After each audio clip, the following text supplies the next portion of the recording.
Eh bien, bienvenue à tous sur la chaîne, j'espère que vous allez bien. Aujourd'hui, nous allons parler des 7 erreurs à ne surtout pas commettre sur votre PC.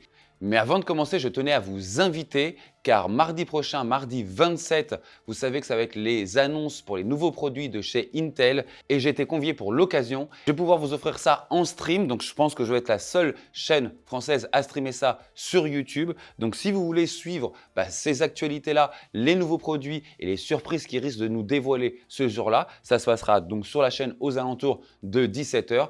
Donc on va pouvoir découvrir ces produits ensemble au même moment en direct et en plus, comme je serai en live, je pourrai voir vos questions directement sur le live et les poser directement aux fabricants, à Intel. Et ça, en soi, je trouve ça cool. Donc Intel m'a invité à l'eSpot de Paris pour cet événement-là.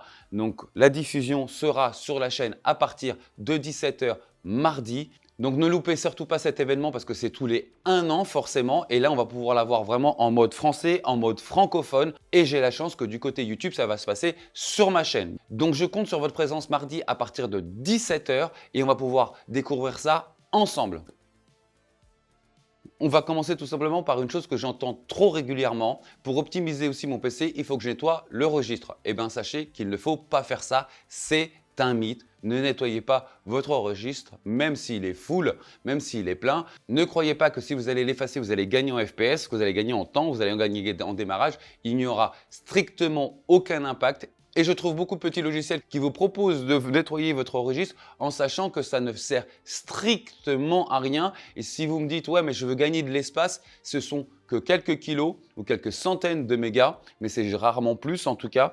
Et sachez qu'à l'intérieur, il y a des choses qui sont importantes pour le bon fonctionnement de votre PC. Et lorsqu'on rase tout, lorsqu'on enlève tout, eh ben, ça les enlève aussi. Effectivement, il y a beaucoup de choses à l'intérieur qui ne servent plus à rien, mais clairement, il n'y aura aucun impact sur vos FPS, il n'y aura clairement aucun impact sur votre rapidité de démarrage ou d'exécution. Sachez que ça ne fonctionne pas du tout comme ça. Donc ça, c'est une erreur que je vois souvent et c'est aussi une grosse du coup erreur, c'est pour ça que je voulais en parler, parce qu'il y a des gens qui payent des logiciels.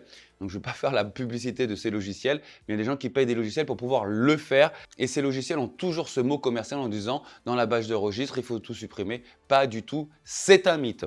La deuxième erreur à ne pas faire, la deuxième erreur à ne pas faire, je vais vous le dire, c'est de ne pas avoir une machine virtuelle sur son PC. Il y a des gens qui vont me demander, mais qu'est-ce que c'est qu'une machine virtuelle? Une machine virtuelle, c'est tout simplement lorsque vous êtes sur votre bureau, c'est de pouvoir ouvrir une fenêtre et dans cette fenêtre, il y a un autre PC à l'intérieur, il y a un autre logiciel d'exploitation. Donc ça peut être un Windows lorsque vous êtes sur Windows, ça peut être un OS de chez Macintosh alors que vous êtes sur Windows. Vous pouvez faire n'importe quel système d'exploitation en carré dans une petite fenêtre.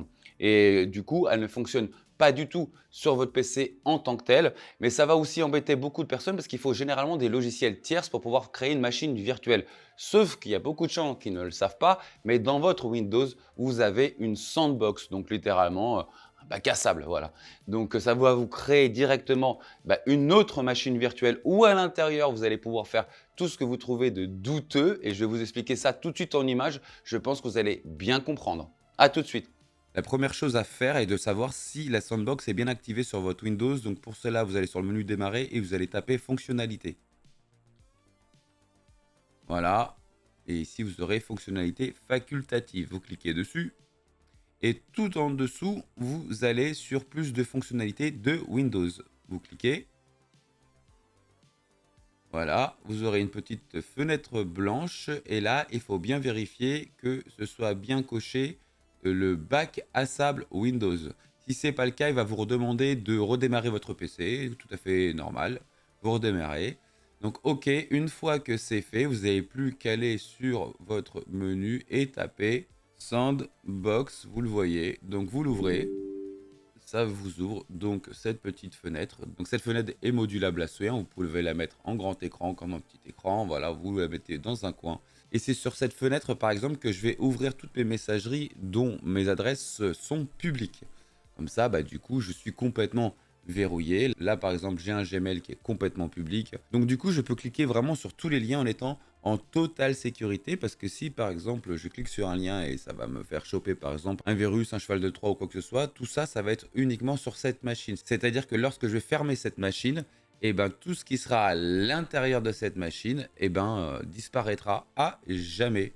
Et pareil, pour l'installation d'un programme dont la source est un peu douteuse, bah, vous pouvez directement le lancer dans la sandbox, par exemple. Alors, on ne peut pas le lancer malheureusement comme ça, hein. Le sélectionner, le faire copier, ensuite aller sur le bureau, bien cliquer sur le bureau et faire un CTRL-V. Donc là, il arrive bien sur le bureau, donc on va pouvoir lancer l'installation.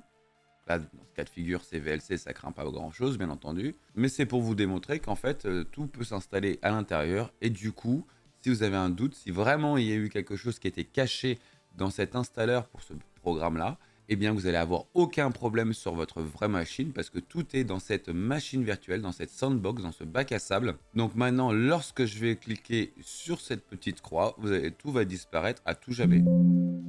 Voilà, c'est fini. Tout ce qui était dedans, s'il y avait des virus ou quoi que ce soit, à partir de ce moment-là, il n'y a plus rien.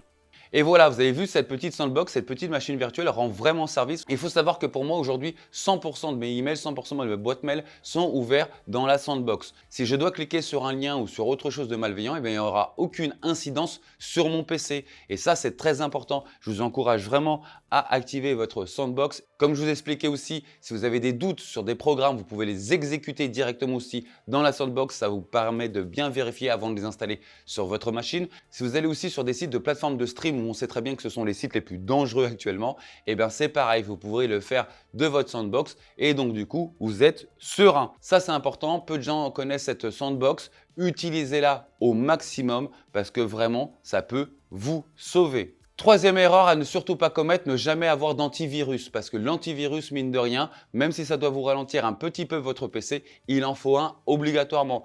Il faut savoir déjà que Windows Defender fonctionne très très bien, mais vous pouvez en employer d'autres. Moi, j'utilise par exemple E7, je vous montre. Il y en a beaucoup d'autres. Si vous voulez essayer, en tout cas, c'est celui-là que moi j'utilise depuis maintenant 2 ans ou 1 an et demi dans ces eaux-là. Et je trouve qu'il fonctionne très très bien. Mais attention, il ne faut pas trop en faire non plus. N'allez pas additionner 2 antivirus l'un sur l'autre. Donc ça, c'est l'une des conneries qu'il ne faut surtout pas faire, additionner 2 antivirus. Donc j'insiste bien, en numéro 3, soyez protégés. Ça paraît con comme ça, mais il y a énormément de machines qui ne le sont pas, car il y a beaucoup de personnes qui n'ont pas mettre d'antivirus sur leur machine parce qu'ils ont peur de perdre des FPS, de perdre en rapidité, de perdre en fluidité. Soit c'est vrai, on en perd toujours un peu, mais je vous donne le conseil, gardez toujours un antivirus, même si ça doit être Windows Defender, il vous en faut obligatoirement un. Quatrième erreur, ne jamais faire de sauvegarde. Alors vous allez me dire, ouais, mais une sauvegarde, ça m'embête, c'est du temps. Faites vos sauvegardes. Donc je vous montre quand même vite fait comment on fait une sauvegarde pour ceux qui ne le savent pas. Ok, donc pour faire cette sauvegarde, on va créer des points de restauration. Et lorsque on a un problème, on revient sur ce point de restauration. Et en fait, on retourne sur son PC comme si rien n'avait eu lieu auparavant. Donc pour cela, vous allez sur le petit logo démarrer. Et vous allez taper restauration. Et de là, vous verrez apparaître créer un point de restauration. Vous cliquez dessus. Vous checkez bien que vous êtes bien sur les protections du système. Vous choisissez le disque, bien entendu. Comme moi, ce sera forcément le disque principal. Ensuite, vous cliquez sur configurer. Bien cocher, activer la protection du système. Ici, en utilisation max, c'est là où vous allez pouvoir décider ce que vous allez vouloir lui allouer comme place. Donc ça va un petit peu dépendre de votre disque. Mais c'est là où vous allez décider un petit peu de l'espace que cela va occuper. Et de là, il n'y a plus qu'à faire appliquer, OK. Ensuite, ça ferme la fenêtre. Et maintenant, on va faire en sorte que ce soit un point de restauration automatique. Donc pour cela, vous allez appuyer sur la touche Windows et R. Vous allez avoir la fenêtre exécutée qui va s'ouvrir. Et vous tapez Regedit. Vous validez. De là, vous allez avoir l'éditeur de registre qui va s'ouvrir. Il va falloir un petit peu déployer tout ça. De là, vous allez aller sur HK Local Machine. Ensuite, vous allez aller sur Software. Ensuite, vous allez sur Policy. Microsoft. Et ensuite, vous allez, on va ouvrir un petit peu tout ça, vous allez sur Windows Defender. Vous restez sur Windows Defender, vous allez faire un clic droit et de là, vous allez créer une clé. Okay. Cette clé maintenant qui est surlignée, vous allez la nommer Scan. S majuscule C-A-N, Entrée. Ensuite, vous allez cliquer droit dessus, vous faites Nouveau, valeur DWORD 32 bits. Vous venez de la créer, vous la voyez, on la voit apparaître ici. Et on va la renommer en Disable Restore Point. Clé majuscule, ce sera pas mal. Entrée. Voilà, une fois cette opération faite, vous pouvez fermer. Vous venez de créer une automatisation des points de restauration journaliers, c'est-à-dire que tous les jours, vous allez avoir un petit point de restauration. Donc voilà, c'est très important. Mais si vous ne me dites pas que ces choses qui sont sur mon PC, c'est pas très important, j'ai pas de photos sensibles, j'ai pas des documents importants, j'ai pas ce genre de choses, eh bien sachez que vous allez gagner énormément de temps que si vous deviez réinstaller Windows et le réoptimiser pour vos soins. Donc rien que ça et réinstaller ensuite tous les programmes qui vont bien. N'hésitez pas à le faire au moins une fois par semaine, même si ça vous paraît un peu fastidieux. Mais si demain il vous arrive vraiment quelque chose de compliqué le jeudi, vous savez que vous pouvez toujours revenir au lundi d'avant. Et ça, sachez que même pour moi, ça m'est déjà arrivé. Donc faites-le au moins une fois par semaine. Une erreur aussi à ne pas commettre, c'est d'utiliser des optimisateurs de RAM. Donc il y a des petits logiciels qui vont vous optimiser votre RAM afin qu'elle soit un petit peu plus vite qu'en temps normal. Sachez que bien au contraire, des fois, ça provoque le cas inverse malgré ce que ça peut vous indiquer. Il faut savoir que la gestion de Windows en termes de la RAM en ce moment est très performante, ça fonctionne très bien. Donc ce genre de petits logiciels pour la RAM, ne les employez pas, ça ne vous sert strictement à rien. Bien au contraire, sachez qu'il y a un effet placebo. Vous allez vous dire, tiens, je l'ai activé, ma RAM me paraît plus rapide. C'est complètement faux. Sachez que la gestion de Windows, c'est très bien gérer la RAM aujourd'hui. Donc, ne pas utiliser ce type de software qui, en plus, généralement, sont payants. Une erreur aussi à ne pas commettre, et c'est une erreur qui coûte un peu d'argent généralement, c'est de ne pas utiliser un onduleur. Parce qu'un onduleur, ça va vous garantir déjà une chose, c'est que ça va vous protéger votre circuit par exemple en cas d'orage. Et oui, ça arrive, j'ai déjà vu passer des personnes qui ont déjà eu des soucis à cause de ça, mais pas que. L'onduleur, ça va vous garantir un certain courant pendant un certain moment, ce qui fait que vous aurez le temps d'enregistrer vos fichiers, d'enregistrer votre travail et de pouvoir le fermer tranquillement et même peut-être de traverser cette période sans courant sans avoir à éteindre votre PC. Je vous laisserai aussi en description mon onduleur, mais attention, c'est un onduleur qui est assez puissant pour des machines assez puissantes. Peut-être que vous aurez besoin de moins. Mais pour résumer, l'avantage d'un onduleur, c'est que ça va vous protéger en cas de surtension, en cas d'orage et ça va vous protéger aussi contre toutes les coupures de courant. Donc si vous êtes en train de travailler sur un gros fichier, sur quelque chose d'important par exemple, si votre PC coupe d'un coup, vous avez tout perdu alors que là, il ne va pas couper du tout. Vous allez pouvoir avoir généralement plus d'une demi-heure pour pouvoir fermer ce que vous avez besoin ou même, comme je dis, des fois, ça permet aussi de traverser cette période de non-électricité, de revenir sans avoir eu à éteindre le PC. Et je me souviens d'ailleurs avoir fait un live, je ne sais pas qui était là sur le live, dites-le moi aussi en commentaire d'ailleurs, c'est qu'un jour j'étais en live et j'ai une coupure de courant dans la maison. Et j'avais donc 2 onduleurs, dont un avec la box de la maison et le reste sur tout le PC, toute la lumière et la caméra. Et donc du coup j'ai pu continuer mon live. Donc on avait vu tout être dans le noir sauf mes projecteurs et tout le système. Et donc du coup j'ai fait un live où pendant un moment, je crois que j'ai eu une coupure de courant de 5 ou 6 minutes.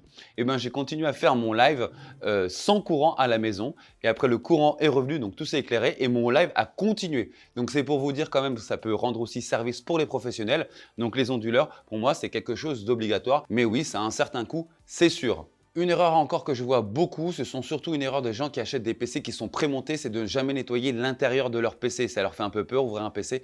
Il faut que vous nettoyiez l'intérieur de vos PC, c'est une obligation parce que je vous l'ai déjà dit avant vidéo, si tous vos moyens de refroidissement sont entourés d'une pellicule de poussière, sachez qu'au bout d'un moment, ce qui va se passer, c'est que l'efficience de refroidissement de ces objets-là vont moins bien fonctionner. Donc du coup, les processeurs vont plus chauffer. Et qu'est-ce qui va se passer? C'est qu'ils vont se mettre en throttling, je l'ai déjà expliqué. Donc en gros, cette mise en protection, c'est un bridage du processeur car il surchauffe. Et ce qui se passe, c'est qu'il va descendre en tension, il va descendre en fréquence. Et en descendant en fréquence, vous allez avoir obligatoirement beaucoup moins de performance et aussi forcément beaucoup moins d'images par seconde. Donc même ceux qui ont des ordinateurs portables, c'est pareil.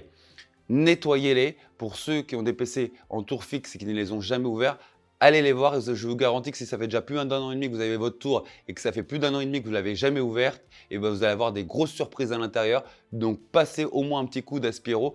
Même si on ne vous demande pas de démonter et de changer de pâte thermique, je vous dis vraiment là, c'est le minimum de choses, c'est de nettoyer l'intérieur de vos PC. C'est une obligation, les amis. Voilà les amis, dites-moi en commentaire si ce format vous a plu. N'oubliez surtout pas le rendez-vous de mardi de pouvoir assister directement donc, en français aux annonces de chez Intel à Paris. Donc le live sera sur ma chaîne à partir de 17h mardi 27, là, mardi prochain. Là, ça va être fou. Je vous avoue que je suis impatient de dingue parce que je veux vraiment savoir ce que va sortir Intel. En tout cas, il y aura certainement des nouveaux processeurs parce que c'est les dates des annonces des nouveaux processeurs. Et on va voir ce que annonce Intel sur ces processeurs-là et le découvrir en visuel, en live, en avant-première. Je trouve ça complètement dingue. Donc encore une fois, merci Intel pour cette invitation. Ne loupez pas surtout ce stream, ce qui va être important forcément. Moi, je vous dis maintenant à la vidéo de la semaine prochaine. Donc, à très bientôt. Ciao, ciao!